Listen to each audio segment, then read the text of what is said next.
আসসালামু আলাইকুম এভরিওয়ান, আশা করি সকলেই ভালো আছেন। তো আজকে আমি আপনাদের সাথে শেয়ার করব আরও একটি নতুন রেসিপি। আজকের রেসিপি ছোট মাছ ভুনার রেসিপি।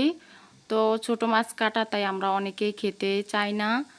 তো আজকের এই রেসিপি দেখার পর আপনারা যে কোনো ছোট মাছ এভাবে রান্না করে খেতে পারবেন আশা করি।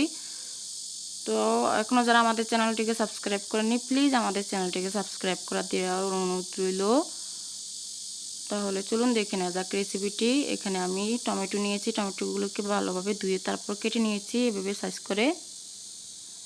এখানে নিয়েছি রসুন কুচি, আর আমি সব সময় রান্নায় রসুন কুচি ব্যবহার করি। এখানে দিয়ে নিলাম কাঁচামরিচ, আর নিলাম পেঁয়াজ কুচি। এই তো মাছগুলোকে আমি ভালোভাবে ধুয়ে পরিষ্কার করে নিয়েছি। আর এই মাছটাকে আপনারা কি নামে চিনেন কমেন্ট করে জানাবেন, চায়নাতে এই মাছটা পাওয়া যায়। তো মাছটাকে আমি ধুয়ে ভালোভাবে পরিষ্কার করে নিয়েছি, দেখতেই পাচ্ছেন। তো এখন মাছের সাথে আমি সামান্য হলুদের গুঁড়া আর সামান্য লবণ দিয়ে দিচ্ছি। এখন আমি হাত দিয়ে ভালোভাবে মাছগুলোকে মিক্স করে নিচ্ছি। সবগুলো মাছ মিক্স করা হয়ে গেলে আমি বাছতে চলে যাব মাছগুলো। তো এই পর্যায়ে আমি একটি ফ্রাই প্যানে পরিমাণ মতো তেল দিয়ে তেলটা গরম হয়ে আসলে দিয়ে দিচ্ছি মাছগুলো। একটা একটা করে মাছগুলো দিয়ে দিচ্ছি। তো আমার সবগুলো মাছ দেওয়া হয়ে গিয়েছে প্রায়। এখন আমি একটু ভেজে নিব। তো একটা সাইড ভাজা হয়ে গেলে আমি মাছগুলোকে উল্টে পাল্টে দিচ্ছি। এভাবে উল্টে দিতে হবে।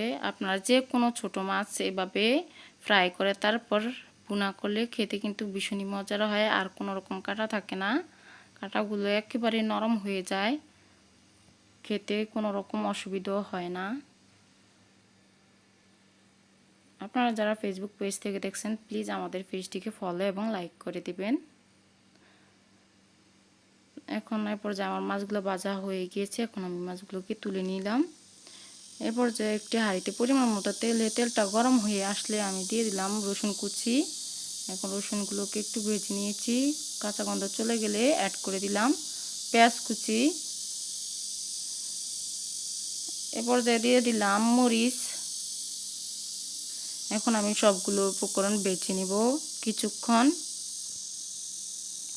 তো এই পর্যায়ে ভাজা হয়ে গিয়েছে, এখন দিয়ে দিলাম হালকা মরিচের গুঁড়া, দিয়ে দিলাম হলুদের গুঁড়া পরিমাণ মতো, দিয়ে দিলাম স্বাদ মতো লবণ, দিলাম আরও একটু ধনিয়ার গুঁড়া। এখন আমি সবগুলো উপকরণ মিক্স করে নিচ্ছি। এ পর্যায়ে আমি পানি অ্যাড করে দিলাম সামান্য, যাতে করে মশলাগুলো কষানো হয়। তো এই পর্যায়ে আমার মশলাগুলো কষা হয়ে গিয়েছে, আমি মাছগুলো অ্যাড করে দিচ্ছি মশলার সাথে। এখন মাছগুলোকে ভালোভাবে মিক্স করে নিচ্ছি। তো আমি মশলার সাথে মাছগুলোকে 2 মিনিটের মতন এভাবেই কষিয়ে নিব। তারপর অ্যাড করে দিচ্ছি টমেটোগুলো।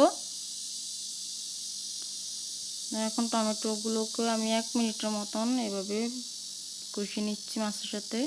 এ পর্যায়ে অ্যাড করে দিচ্ছি সামান্য পরিমাণ পানি, যাতে করে মাছগুলো ভালোভাবে কষানো হয়।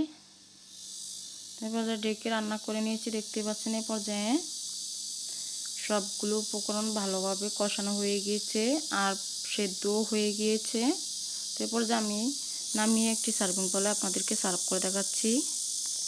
দেখতেই পাচ্ছেন কতটা সুন্দর হয়েছে, খেতে কিন্তু ভীষণই মজার হয়েছিল। একবার হলো বাড়িতে এভাবে ট্রাই করে দেখবেন।